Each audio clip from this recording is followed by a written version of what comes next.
Good morning, good evening, whoever you are, wherever you are, whatever you might be doing.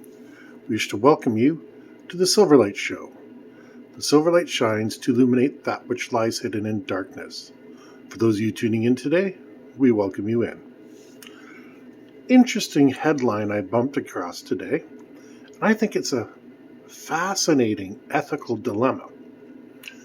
There was a server in the United States, of course, and he was serving some women in hijabs. Well, they went through the menu and ordered some dishes that had pork inside them. Now, they got very offended over this, and he said he didn't warn them because they felt it was racist. Now, just like yesterday, where I was saying the law is confusing, this is a very interesting cultural call. Let's look at the situation. Ever been to a restaurant? Like a nice one? One that doesn't have their menu displayed on a board in front of you? Yeah. There's usually a pretty good description of what you're eating. And if you have questions, the waiter's there to answer you. But a lot of people feel that they know better than everybody else. Also, servers are often told not to criticize what people are ordering because, there's a profit margin at play there.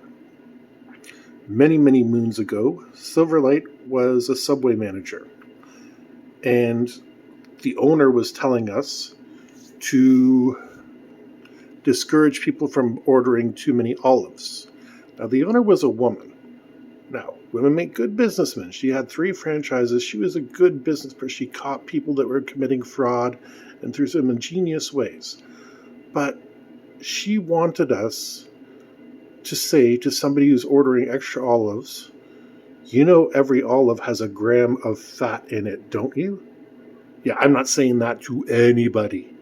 Not to anybody. Man, woman, dog, cat. There's no good that comes of that statement. But yeah, basically my rule as manager is when she's out of the picture, give the customer what they want. And the same with a Muslim woman in a hijab. Well, not everybody, and I speak from experience here, growing up in a very similar culture where some people are okay. One of my best friends is Persian. He doesn't like to be called Iranian, so we're just going to call him Persian. And he eats pork constantly. So it is kind of racist to say, hey, you know it has pork in it. And then imagine the lady who say, yeah, I can read the menu. So it's a no-win situation. It's being portrayed as racist. Realistically, how many flavors of Christians are there? How many flavors of Jewish people are there? How many flavors of Muslim people are there? And then you start mixing in Baha'i, Sikh, etc. There's no way to tell. Is it a simple headscarf put on for fashion, or is it a religious statement? So, what is the racist part here? Now, I'm assuming in a restaurant that there would be some sort of description on the board. I'm going to pick on a Big Mac for a minute. Because you're not told what's in a Big Mac, you might look at the picture and not realize it's got the cheese. Well, in Islam and the Jewish religion, you can't mix milk and meat. It's a sin. It's written in there in the Old Testament. So cheeseburgers, absolutely dead out. The Big Mac has a piece of cheese on it. So, if I knew the person was observant, I would say that. Or maybe I wouldn't. I don't know. Because maybe the person does bend their dietary rules a little bit. Maybe they're strict. There's no possible way to know. This comes back to culture shaming. We have people that are going around and telling us to ask their gender. Well, no. You have a responsibility to tell me if there's something wrong with you. Like, for example, my older daughter has peanut allergies. We would ask, We would be nice about it. We wouldn't give the server a hard time, but it was to our benefit to ask, sorry to be a bother, does this have peanuts in it? Yes, no, maybe so. Or, oh, the chef can make something special. Okay, fantastic. The wait staff is willing to work with you if you communicate with them, generally speaking. And I understand, I would be a fool to try to lecture an Islamic person on their religion. I've read their books, but the same token, I pale in study to an imam or whoever.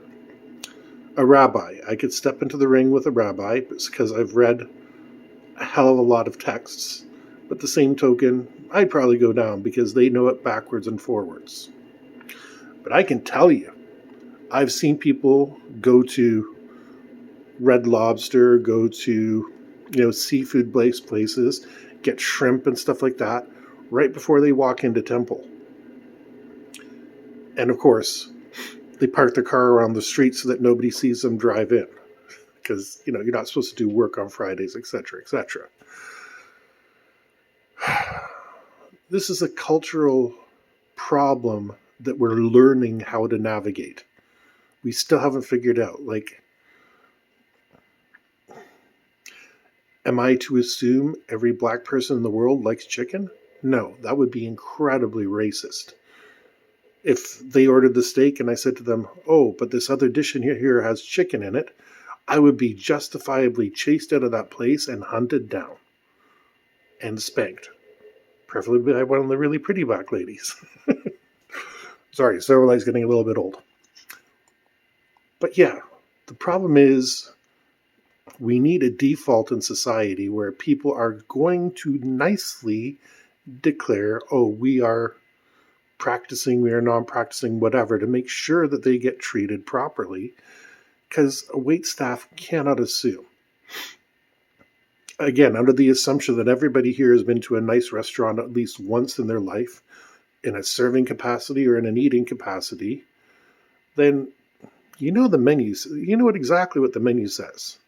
It can have whatever wonderful name it wants, and then underneath it'll say lamb sauteed in white wine, which might be a problem for some religions. Do we need to tell them that?